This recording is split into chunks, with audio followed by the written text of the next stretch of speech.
Alamin ang latest weather update ngayon dito sa Sir Aris Official Weather News Today. Patuloy pa rin pong umiihip ang mahinang habagat or southwest monsoon dito sa western sections na lamang po ng Luzon and Visayas at aasahan lamang po yung mga pulupulong mga pag-ulan or pagkidlat pagkulog sa natitirang bahagi ng ating bansa. Meron tayong mga cloud clusters na minomonitor po sa ngayon sa may West Philippine Sea at maging dito rin po sa may labas ng Philippine Area of Responsibility po sa labas ng Area of Responsibility natin sa silangan po ng Mindanao. Hindi natin inaalis yung chance na maging low pressure area ito sa loob ng 24 oras at pumasok din po ng ating TAR at posible sa mga unang araw po ng Setyembre ay magdala pa rin ito ng mga pag-ulan sa malaking bahagi po ng ating bansa, lalo na sa may Southern Luzon, Visayas, and Mindanao. At para naman sa magiging lagay ng ating panahon sa susunod pa na 4 na araw, inuulit natin sa loob po ng 24 oras ay posibleng pumasok itong cloud clusters sa ating area of responsibility at maging isang low pressure area. At pagpasok dito ng PAR ay posibleng kumilos pahilagang kanluran habang nandito sa may karagatan sa may Philippine Sea at mananatiling malayo pa naman po sa ating kalupaan. Subalit nandyan yung epekto ng trough or yung extension ng nabanggit natin na weather disturbance plus posibleng maka-impluwensya din ito sa paghatak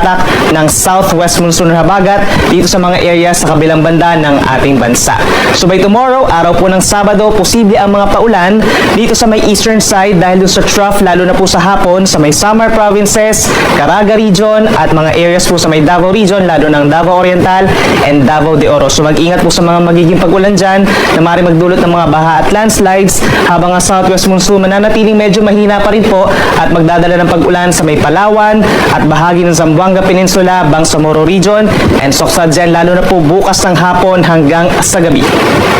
Then pagsapit naman po ng mga unang araw ng Setyembre, that's Sunday hanggang sa Tuesday, mas maraming lugar po ang magkakaroon ng mga pag-ulan, epekto ng pinagsamang southwest monsoon plus the effect of the low pressure area habang unti-unting kumikilos paangat sa may eastern portions of Bicol Region at eastern Visayas. So may mga areas kagaya na lamang dito sa may Mimaropa, Bicol Region, malaking bahagi ng Visayas, Zamboanga Peninsula, Northern Mindanao and Caraga Region ang magiging maulan pagsapit po ng Sunday hanggang sa Tuesday. So minsan malalakas ang mga pag-ulan na ito kaya mag-ingat po sa mga posibleng pagbaha at pagbuho ng lupa at lagi magantabay sa ating mga updates dahil possible tayo mag-raise ng mga heavy rainfall warnings and rainfall advisories. Pagsapit naman ng Monday ng hapon hanggang sa Tuesday, mataas na rin po ang chance ng mga pag-ulan dito sa Calabarzon at maging dito rin po sa Metro Manila at ilang pambahagi ng Central Luzon lalo na sa may Zambales and Bataan. Bahagyang epekto rin po ng trough ng LPA or weather disturbance plus the southwest monsoon.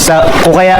magdala po ng payong kung lalabas nga ng bahay at mag-ingat din po sa mga posibleng pagbaha at pagbuho ng lupa at lagi makipag-coordinate po sa inyong mga local government units for possible evacuations kung lalakas ang mga pag-ulan at mataas ang tsansa ng mga pagbaha at pag-apaw ng mga ilog.